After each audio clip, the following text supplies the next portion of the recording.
Sinuri ng Ministry of Social Services and Development ang mga benepisyaryo ng Unlad Pamilyang Bangsamoro Program at Kopkop Program sa Special Geographic Area BARM.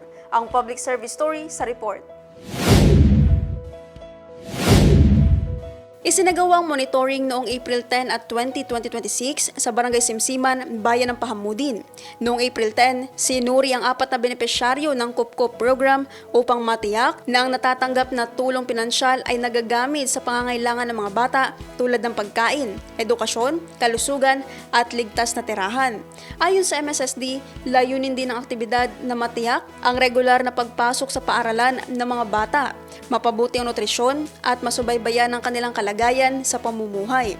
Samantala, noong April 20, binisita naman ang 9 na benepisyaryo ng Unlad Pamilyang Bangsamoro Program upang tiyakin na ang natanggap na pondo at kasanayan mula sa skills training ay nagagamit sa kabuhayan at hindi na ililihis sa ibang layunin.